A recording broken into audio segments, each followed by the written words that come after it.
மக்களின் சம்மதம் இன்றி படம் பிடிக்கப்படும் ஸ்பை கேம் ஆபாச படங்கள் என்று அழைக்கப்படும் இவை குறித்த புகார்கள் சீனாவில் அதிகரித்து வருகின்றன. வழங்கும் தொகுப்பை பார்க்கலாம்.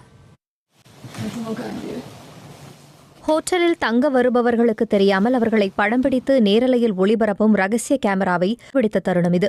இது டெலிகிராமில் இயங்கும் ஒரு குற்றவியல் வலையமைப்பை சேர்ந்தவர்களுடையது. நீங்கள் கேமராவை பார்க்கலாம். ஒரு சிப்புடன் இணைக்கப்பட்டுள்ளது. சீனா முழுவதும் ஹோட்டல் அறைகளில் தனிப்பட்ட தருணங்கள் ரகசியமாக பதிவு செய்யப்பட்டு இணையதளத்தில் விற்கப்படுவது சமீபமாக அதிகரித்து வருகிறது. எமிலியும் எரிக்கும் கிறிஸ்துமஸ் விடுமுறையின் போது ஒரு ஹோட்டலில் தங்கியிருந்தனர். தாங்கள் அங்கு தங்கியிருந்த போது எடுக்கப்பட்ட ஒரு காணொளி இணையத்தில் பதிவேற்றப்பட்டிருப்பதை பின்னர் அவர்கள் அறிந்தனர். ஒரு சில வினாடிகளுக்கு அக்காணொளியை பார்த்தேன். அதை முழுவதுமாக பார்க்கவில்லை. இதை ஏற்றுக்கொள்வது கடினமாக இருந்தது. இதுபோன்ற காணொளிகளை ஒளிபரப்பு செய்யும் இணையதளத்தை நடத்தி வருபவர்களில் ஒருவரை பற்றி விசாரணை நடத்தியது. அவர்கள் இணையத்தில் AKA என அறியப்படுகின்றனர். 7 மாதத்தில் இந்த இணையதளம் ரகசியமாக ஹோட்டல் அறைகளில் வைக்கப்பட்டிருந்த 54 கேமராக்களிலிருந்து காணொளிகளை நேரலையில் ஒளிபரப்பியதை கண்டறிந்தது.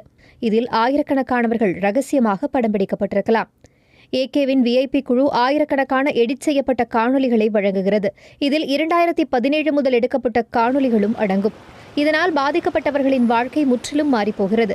எமிலி மற்றும் எரிக் தங்களை யாராவது அடையாளம் கண்டுகொள்வார்களோ என அச்சத்தில் உள்ளனர். எங்களுக்கு இப்போதும் கூட மன ரீதியிலான பதற்றம் நீடிக்கிறது.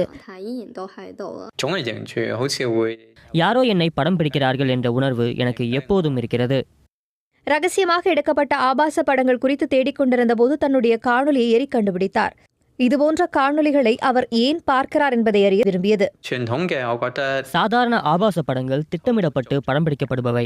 அதன் மீது எனக்கு அதிக விருப்பமில்லை. ஆனால் ரகசியமாக எடுக்கப்படும் காணொளிகள் மிகவும் இயல்பாகவும் யதார்த்தமாகவும் எனக்கு தெரிகிறது. சம்மதமின்றி படம் பிடிக்கப்படுவது எவ்வாறு இருக்கும் என்பதை இப்போது உணர்வதால் தான் அவமானமாகவும் வெட்கமாகவும் உணர்வதாக எரிக் கூறுகிறார்.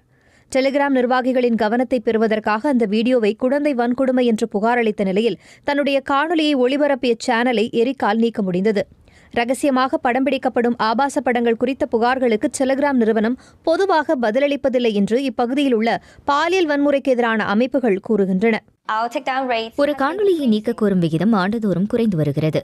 உள்ளடக்கங்கள் குறித்து புகார் அளிப்பது மிகப்பெரிய சவாலாக உள்ளது. டெலிகிராமின் கொள்கைகளே ஆபாச பதிவுகள் எந்த அளவிற்கு பகிரப்படும் என்பதை தீர்மானிக்கின்றன. கண்டறிந்த ஆதாரங்கள் டெலிகிராமிடம் கொண்டு செல்லப்பட்டது. அதற்கு அந்நிறுவனம் சம்மதமின்றி படம் பிடிக்கப்பட்ட ஆபாச படங்களை பகிர்வது என்பது டெலிகிராமின் சேவை விதிமுறைகளின்படி தெளிவாக தடை செய்யப்பட்டுள்ளது என்றும் அந்நிறுவனம் தானாகவே முன்வந்து இத்தகைய உள்ளடக்கங்களை கண்காணிப்பதோடு தீங்கு விளைவிக்கும் பதிவுகளை நீக்குவதற்காக பயனர்களின் புகார்களை ஏற்று நடவடிக்கை எடுக்கிறது என்றும் பதிலளித்தது.